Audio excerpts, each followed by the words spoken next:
तो देखो, जब हम सेल चैप्टर के बारे में बात करते हैं, 9th क्लास का चैप्टर है सेल, और हमने बहुत सारी बातें सेल के बारे में पढ़ी हुई है। हमें पता है कि cell is the basic unit of life. हमें ये भी पता है cell is the smallest unit of life, और सेल से ही मिल करके बनता है cell system, then tissue system, then organ system, और देन पूरा पूरा ऑर्गेनिज्म।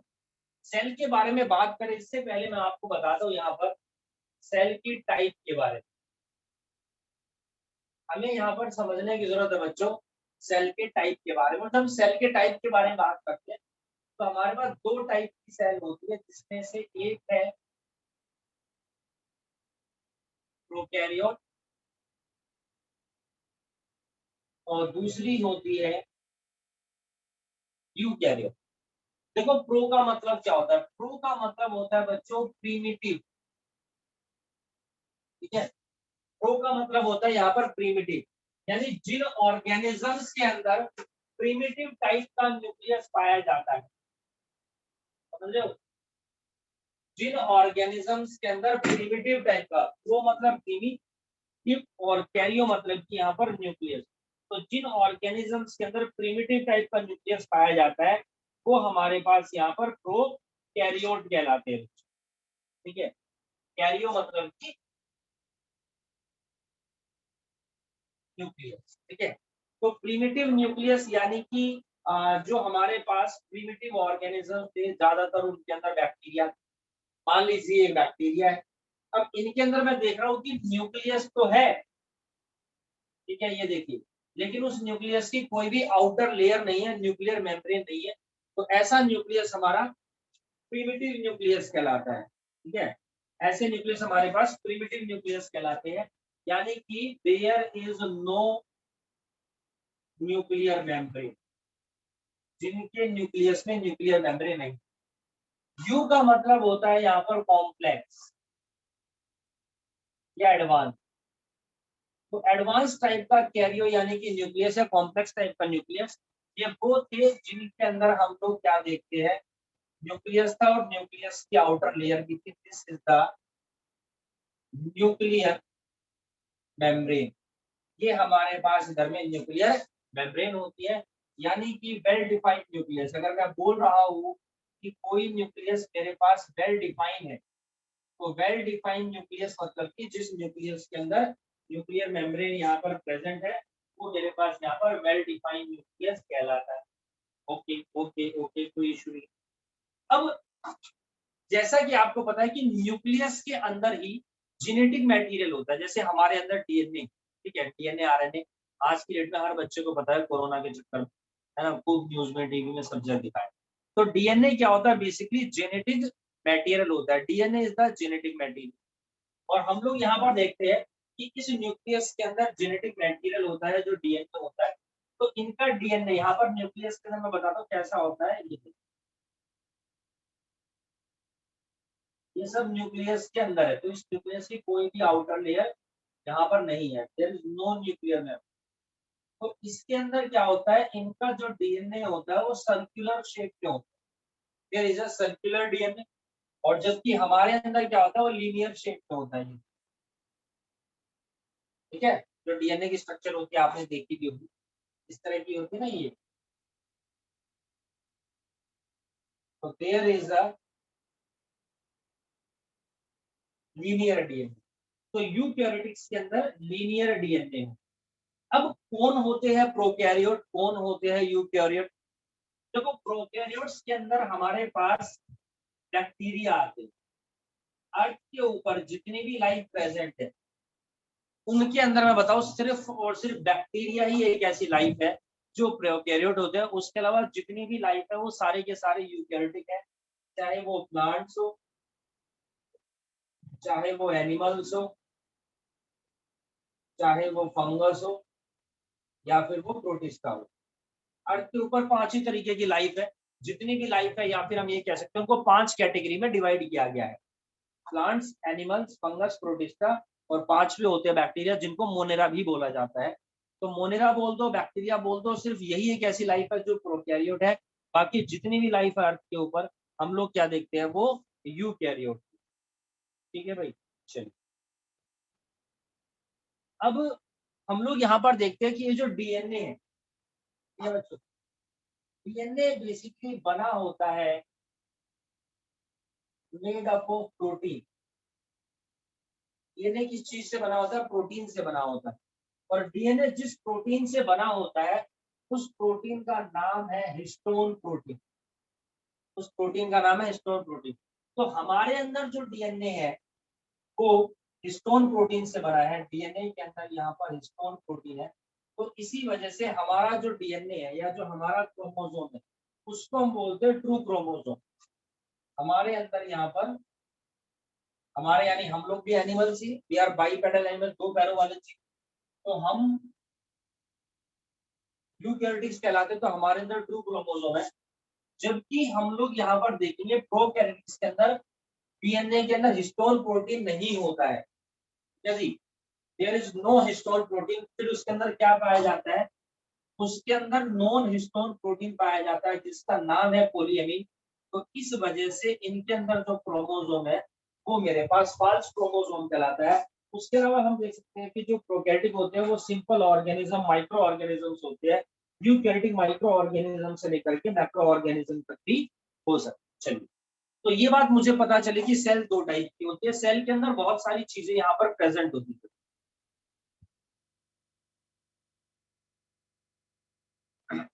ठीक है, तो दो तरीके की सेल हो गई मेरे पास, प्रोकैरियोटिक हो गई और यूकैरियोटिक हो गई। अब ये मुझे पता चल गया दो टाइप की सेल है, लेकिन सेल के अंदर क्या होता है स्ट्रीम, बहुत सारे कंपोनेंट्स प्रेजेंट होते हैं। सेल के अंदर क्या होता है, यहाँ पर बहुत सारे कंपोनेंट हमारे पास प्रेजेंट होते हैं, जिसके अंदर हम देखते हैं सेल वॉल होता है, सेल मेम्ब्रेन होता है, न्यूक्लियस है, न्यूक्लियर कोर है, lysosomes, ribosomes, peroxisomes, cytosome, mitochondria, endoplasm, reticulum, Golgi bodies, vacuoles, plast, ये सारी चीजें सेल के अंदर पाई जाती है। और इन्हीं को हम सबको बोलते हैं सेल ऑर्गेनिज्म। तो एक एक करके हम इन सारी की सारी सेल ऑर्गेनिज्म के बारे में बात, ठीक है, एक एक करके हम इन सारी सेल ऑर्गेनिज्म के बारे में बात करते हैं। तो सबसे पहले हम बात करेंगे जिस ऑर्गेनिज्म के बारे में बच्चों, उसका नाम है यहाँ पर cell.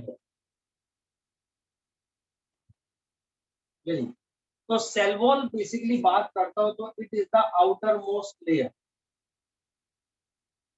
It is the outermost layer of cell. ये सेल की आउटर मोस्ट लेयर हमारे पास होती है। ठीक है, मान लीजिए एक सेल है,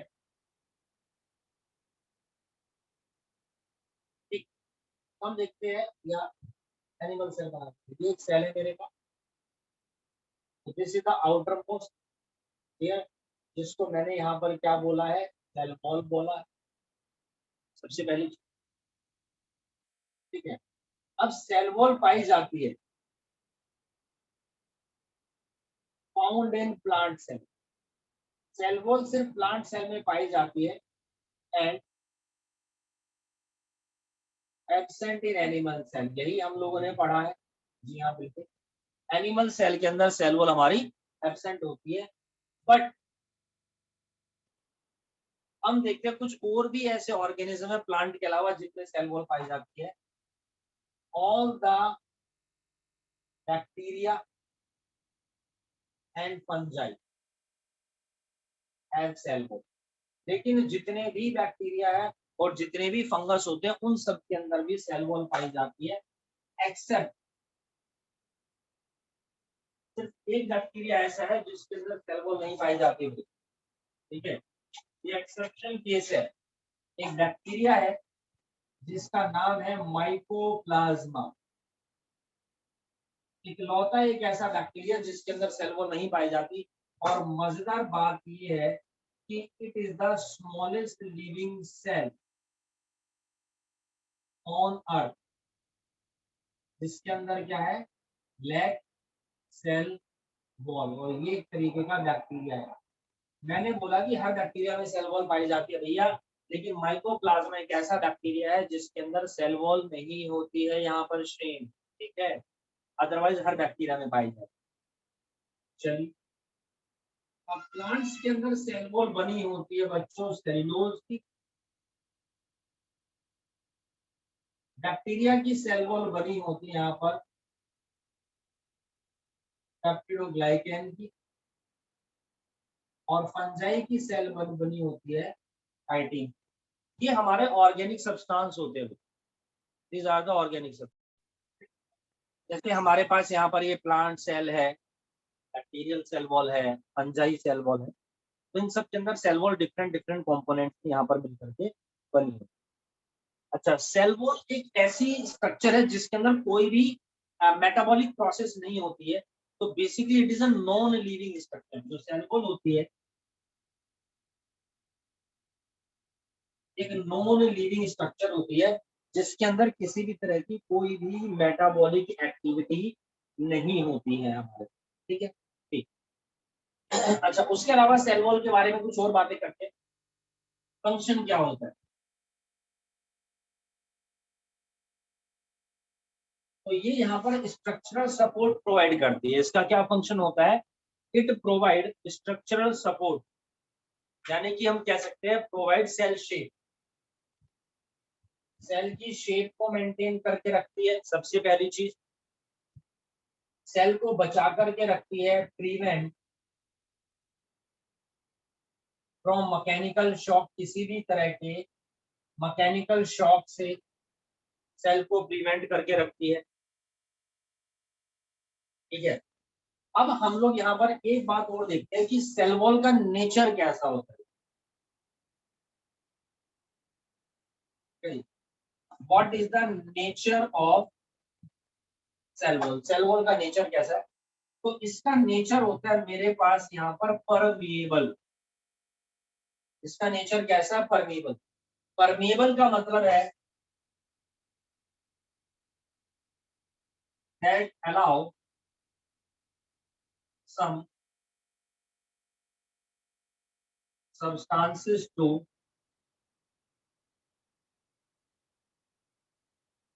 pass through them, जो अलाउ करता है यहाँ से कुछ सब्सटेंसेस को बच्चों पास होने के लिए, that allow some substances to pass through them। मान लीजिए ये लेयर है मेरे पास और ये परमिएबल है, ठीक, ये मेरे पास यहाँ पर लेयर और ये परमिएबल है, और कुछ मॉलिक्यूल में यहाँ पर देखा इस तरीके। अब ये मॉलिक्यूल यहाँ से क्रॉस करके अगर यहाँ पहुंच जाते हैं, ये मॉलिक्यूल इस लेयर को क्रॉस करके यहाँ पहुंच गए, तो इसका मतलब कि ये लेयर हमारे पास कैसी है बेटा, ये लेयर हमारे पास परमिएबल है, this is the permeable membrane, ठीक है।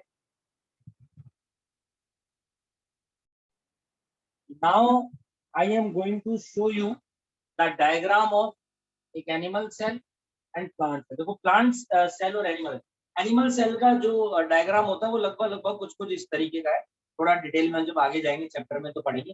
मैं प्लांट सेल का डायग्राम बना के दिखा देता हूँ। जैसा कि आपको पता है कि रॉबर्ट हुक ने जब डिस्कवरी करी थी प्लांट सेल की, तो उसने बनाया था कि हनीकॉम्ब जैसी स्ट्रक्चर्स है, तो बिल्कुल सही बोला था, कुछ हनीकॉम्ब जैसी स्ट्रक्चर्स होती है मेरे पास।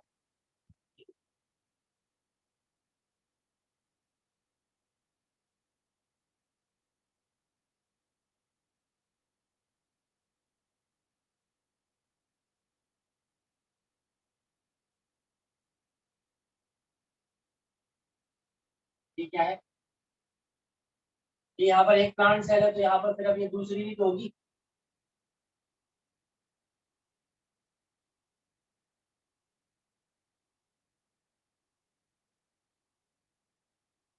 फिर इस तरीके से यहाँ पर ये दूसरी होगी।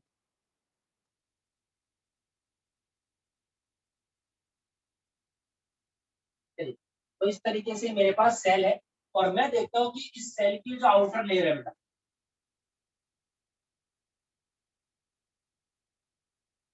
ठीक है, अभी तो देखो सेल्स का कुछ है, लेकिन जो लास्ट सेल होगी उसको मैं थोड़ा सा यहाँ पर जूम करके दिखाता हूँ, या सेल वॉल इसकी बना के दिखाता हूँ। इनके बीच में यहाँ पर हम लोग क्या देखते हैं, इस तरीके से स्ट्रक्चर्स है अवेलेबल। ये जो अंदर वाली लेयर है ये तो कहलाती है मेरे पास सेल मेम्ब्रेन, ठीक है। इसी सेक्शन को जूम करके दिखाते हैं, ये देखिए,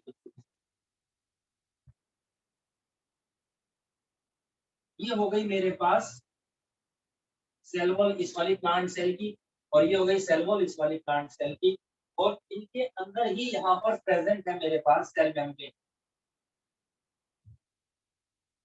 ठीक है, जिसके बारे में हम बाद में बात करेंगे। अंदर वाली लेयर मेरे पास ये सेल मेम्ब्रेन, ठीक है। अब मैं यहाँ पर देख रहा हूँ कि प्लांट सेल के अंदर क्या है कि ये वाली सेल इस वाली सेल से अटैच होती है, जो एडजेसेंट प्लांट सेल्स होती है ये एक दूसरे से अटैच होती है, और इन दोनों के बीच में, ठीक है, इस वाली प्लांट सेल और इस वाली प्लांट सेल वॉल के बीच में हम लोग क्या देखते हैं, यहाँ पर एक लेयर होती है, यहाँ पर एक लेयर होती है जिसको मैं बोलता हूँ मिडिल लेमिला। जो लेयर है this is called the middle lamella. Middle lamella क्या करती है, प्लांट सेल की दो एडजेसेंट सेल्स को एडहेयर करके रखती है, यानी कि उन दोनों सेल्स को आपस में चिपका करके रखती है, ये middle lamella. And this middle lamella is made up of magnesium pectate, ठीक है, ये बनी होती है मेरे पास, चलो आया जरा दो, मैग्नीशियम पैक्टेट और कैल्शियम पैक्टेट। मैग्नीशियम कैल्शियम तो आप लोगों को पता ही होगा एलिमेंट्स होते हैं, ठीक है, जो मेटल्स है, तो मैग्नीशियम पैक्टेट और कैल्शियम पैक्टेट की मिडिल लेमिला बनी होती है, जो इन दोनों लेयर्स को आपस में चिपका करके रखती है। और एक बेनिफिट और भी होता है, एक फंक्शन तो मैंने यहाँ पर लिखा ही है, एक फंक्शन और होता है इसका कि सेल टू सेल इंटरेक्शन, इस सेल टू सेल इंटरेक्शन में भी हेल्प करती है, यानी एक सेल से दूसरी सेल के अंदर मटेरियल को ट्रांसपोर्ट करना। तो बेसिकली यहाँ पर ये दोनों सेल्स एक जगह से फ्यूज होती है हमारे पास, ठीक है, ये एक जगह से फ्यूज होती है, जिसकी वजह से इस सेल का कंटेंट इस सेल में या इसका कंटेंट इसमें ट्रांसफर होता है। तो दोनों जब फ्यूज होते हैं तो इन दोनों के बीच में यहाँ पर एक कनेक्शन बन गया है, ठीक है, this is called the plasmodesmata या प्लाज्मोडेस्माटल कनेक्शन, जिसके थ्रू प्लांट की एक सेल दूसरे सेल्स के अंदर क्या करती है भैया, मटेरियल्स को ट्रांसपोर्ट करती है। और यहाँ पर एक कनेक्शन तो प्लाज्मोडेस्माटा कनेक्शन है, लेकिन यहाँ पर एक ट्यूबलाइक स्ट्रक्चर बन जाती है। तो ये जो ट्यूब होती है इसको मैं बोलता हूँ डेस्मो ट्यूब्यूल्स, जिसकी वजह से क्या हो रहा है, cell to cell interaction across the membrane of cell wall, cell wall की मेम्ब्रेन को अक्रॉस करके क्लियर करके, तो इसी वजह से हमारे पास ये सेल टू सेल इंटरेक्शन में भी हेल्प करती है। So this is all about the cell wall, ये बातें थी यहाँ पर सेल वॉल के बारे में। चलिए अब हम आपको बताते हैं बेटा यहाँ पर सेल मेम्ब्रेन के बारे में।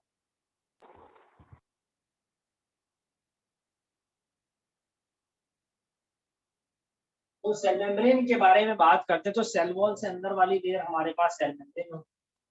मान लीजिए कि ये सेल वॉल और इसके अंदर ये मेरे पास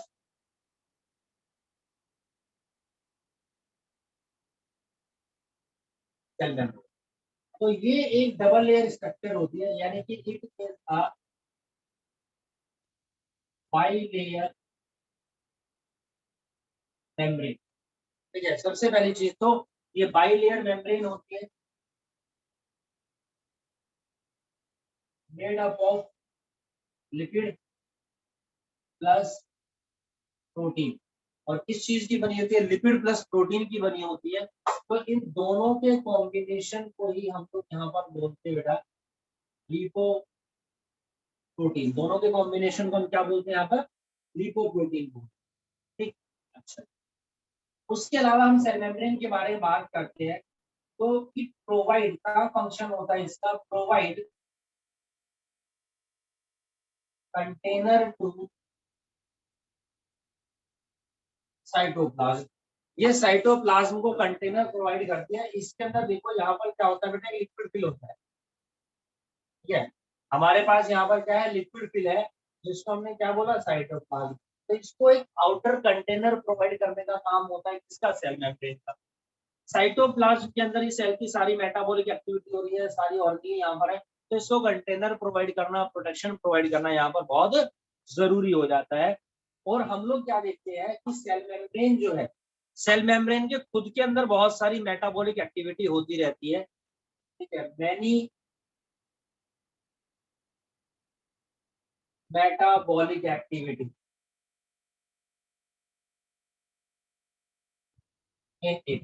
इसके अंदर बहुत सारी मेटाबॉलिक एक्टिविटी होती है, therefore it is called the living layer, इसी वजह से हम इसको यहाँ पर लिविंग लेयर बोलते हैं, ये लिविंग स्ट्रक्चर होती है, ठीक है, चलिए अब मैं आपको बता दूं, जैसे लिपिड है ये प्रोटीन है, इन दोनों से मिलकर के बनी होती है, ठीक है।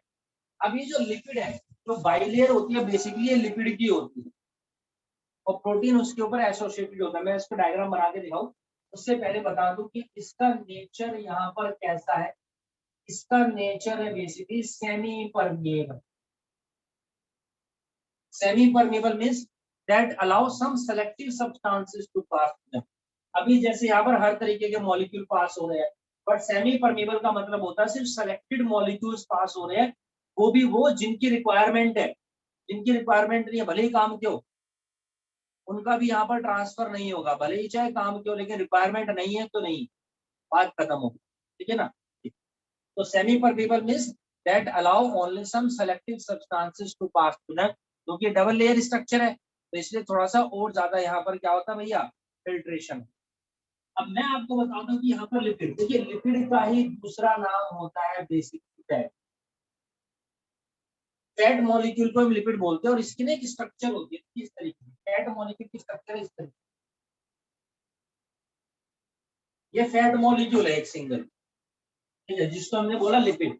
और इसकी इस लेयर को अगर मैं जूम करके दिखाऊं तो ये देखिए इस तरीके की स्ट्रक्चर है, यानी कि एक फैट मॉलिक्यूल, ये दूसरा, ये तीसरा, चौथा, ये इस तरीके से फैट मॉलिक्यूल की यानी लिपिड की एक लेयर, ये दूसरी लेयर।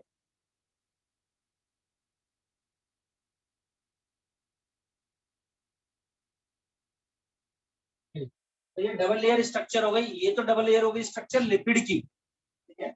और हम लोग क्या देखते हैं, जो प्रोटीन होता है वो इसी के ऊपर अटैच है, ये देखिए जैसे ये प्रोटीन यहाँ पर अटैच, ये प्रोटीन यहाँ पर अटैच है। तो दो तरीके के प्रोटीन है मेरे पास, एक तो ये प्रोटीन है जो इस लेयर के ऊपर बाहर की तरफ ऊपर की तरफ अटैच, जिसको मैं बोलता हूँ पेरिफेरल प्रोटीन। पेरिफेरल मतलब कि कॉर्नर पर जो अटैच है, जिसको एक्सट्रिंसिक प्रोटीन भी बोलते हैं।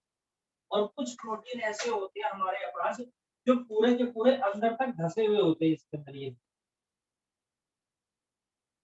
पूरे के पूरे अंदर तक धसे हुए हैं उस लेयर के बीच में।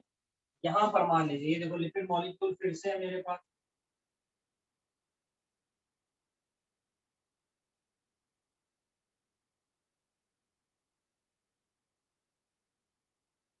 ठीक है। तो देखिए इस लेयर के बीच में यहाँ पर ये, तो ये लेयर इस तरीके से है।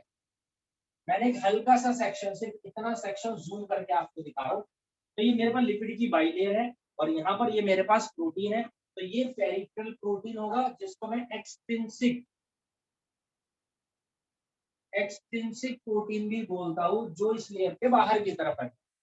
और यहाँ पर एक प्रोटीन और है जिसको मैं बोलता हूँ इंटीग्रल इंटीग्रल प्रोटीन, जो इसके अंदर की तरफ यहाँ पर धसा हुआ है। सर क्या ये जो लेयर होती है सेल मेम्ब्रेन से लिपिड और प्रोटीन की बनी होती है? नहीं नहीं, लिपिड और प्रोटीन के अलावा इसके अंदर थोड़ा सा कार्बोहाइड्रेट भी होता है, बहुत थोड़े से अमाउंट में, वो भी यहाँ पर बीच बीच में प्रेजेंट है। देखो जैसे कि तो ये ग्रीन वाले स्ट्रक्चर क्या है, ये है कार्बोहाइड्रेट। तो ये कार्बोहाइड्रेट क्या करती है, ये ना स्ट्रेंथ देती है सेल मेम्ब्रेन, ठीक, इसका काम होता है सेल मेम्ब्रेन को स्ट्रेंथ देना। तो ये तो अंदर का मुद्दा हो गया, साइटोप्लाज्म ये रहा। ये मेरे पास क्या हो गया, देखो ये हो गया मेरे पास